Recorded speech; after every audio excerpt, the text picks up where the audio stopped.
Assalamualaikum warahmatullahi wabarakatuh. Kembali lagi di perkuliahan Bahasa Indonesia pada hari ini, di mana kami dari kelompok 6 akan mempresentasikan hasil diskusi kelompok kami yang akan membahas perbedaan penggunaan bahasa dalam grup WhatsApp mahasiswa yang ada dosennya dan yang tidak ada dosennya. Sebelumnya, perkenalkan, nama saya Silva Dilintias, NIM 21080100023 selaku moderator, di mana saya bertugas untuk memandu presentasi pada hari ini. Yang pertama, sesi pemaparan materi, yang kedua sesi tanya jawab, dan yang ketiga sesi pembacaan kesimpulan oleh notulen. Baik, presentasi saya mulai saja. Yang pertama, sesi pemaparan yang dilakukan oleh teman saya. Selanjutnya yaitu peranan penggunaan bahasa Indonesia di lingkungan akademik. Penggunaan bahasa Indonesia di lingkungan akademik sangatlah berperan, yakni sebagai alat komunikasi dan unsur yang memberikan corak keindonesiaan kepada mahasiswa sebagai penggunaan kegiatan perkuliahan mahasiswa di lingkungan kampus agar terciptanya pembangunan masyarakat akademik yang lebih maju sesuai dengan tujuan khususnya untuk dosen dan mahasiswa. Selanjutnya yaitu perbedaan bahasa baku dan tidak baku. Bahasa baku adalah bahasa yang penggunaannya sudah sesuai dengan kaidah atau pedoman bahasa Indonesia yang telah ditentukan. Bahasa ini tidak terpengaruh dengan bahasa daerah atau bahasa asing dan biasanya digunakan dalam acara resmi. Sedangkan untuk bahasa tidak baku adalah bahasa yang digunakan tidak sesuai dengan pedoman atau kaidah bahasa yang sudah ditentukan. Bahasa ini dapat terpengaruh dengan bahasa daerah atau bahasa asing, digunakan dalam pembicaraan santai sehari-hari. Selanjutnya adalah etika mengirim pesan kepada dosen.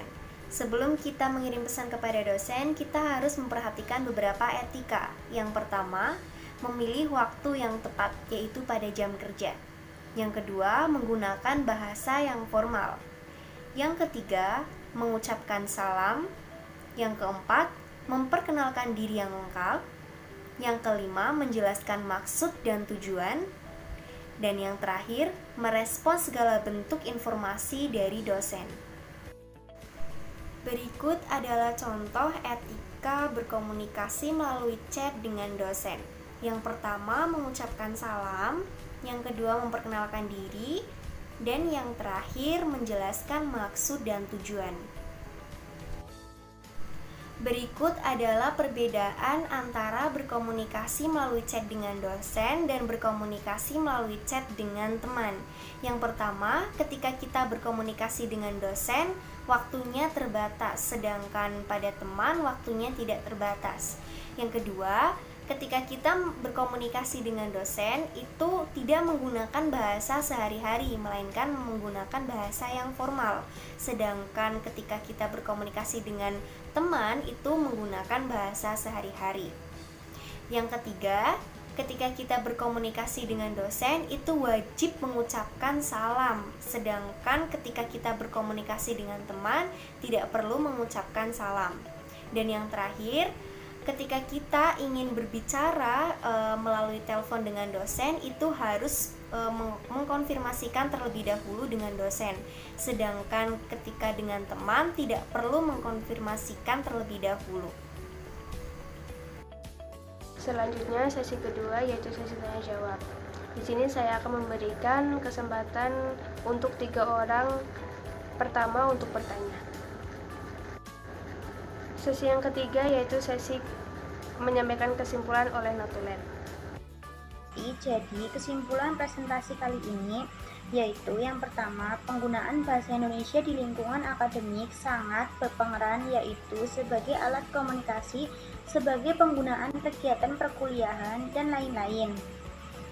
Yang kedua, ketika kita mengirim pesan kepada dosen harus memperhatikan hal-hal seperti memilih waktu yang tepat, mengucapkan salam, memperkenalkan diri, dan menjelaskan maksud dan tujuan. Berbeda dengan ketika kita mengirim pesan dengan teman. yang bisa kapanpun waktunya dan menggunakan bahasa kita sehari-hari. Sekian presentasi pada hari ini, kurang lebihnya mohon maaf. Wabillahi taufiq wal hidayah. Wassalamualaikum warahmatullahi wabarakatuh.